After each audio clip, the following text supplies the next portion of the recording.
24/7 Teachers Training, a lesson-by-lesson tutorial for homogeneous teaching. We are an EdTech textbook publishers.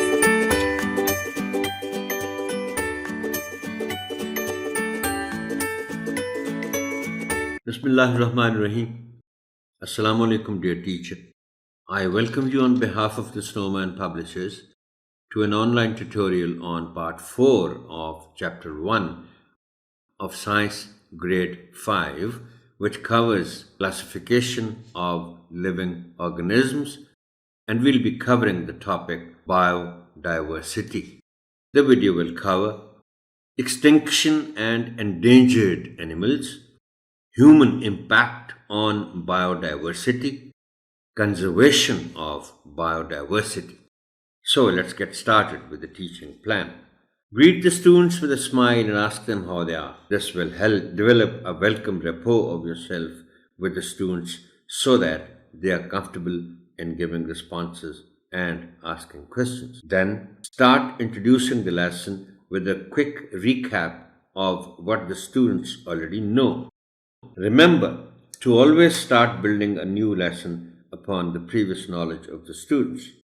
Hence, you may ask them questions like, what do you know about animals? Can you name a few animals? Do all animals look exactly the same, or they have different from each other? Keep connecting their answers with new questions so that a foundation to the lesson is developed. This will help the students revise characteristics of plants. Keep writing the responses on the board. Show the pictures of different animals, both vertebrates and invertebrates, and ask the students to classify them according to their prior knowledge. After they have classified the animals, ask them on what basis did they classify them. Write their points on the board.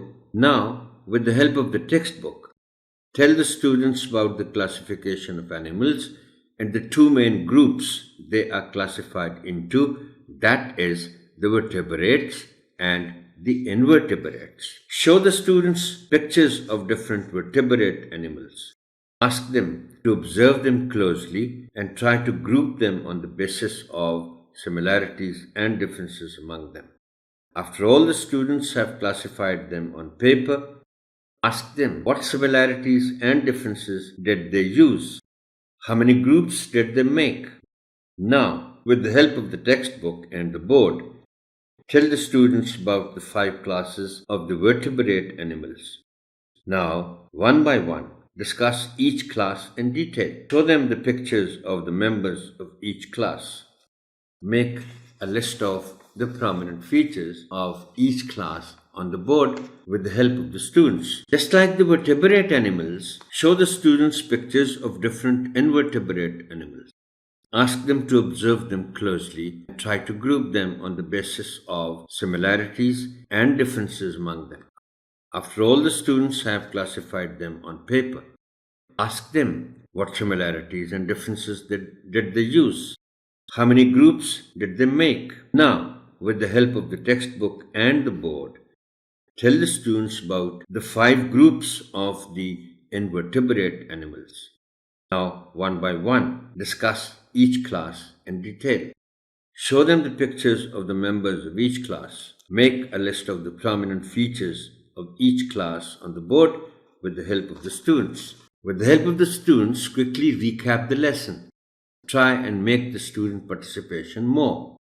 For homework, you can ask the students to make a table of vertebrate animals that shows the main characteristics of each class. Similarly, make a table for invertebrate animals that shows the main characteristics of each group. Thank you, Honorable Teacher, for your listening. Allah Hafiz.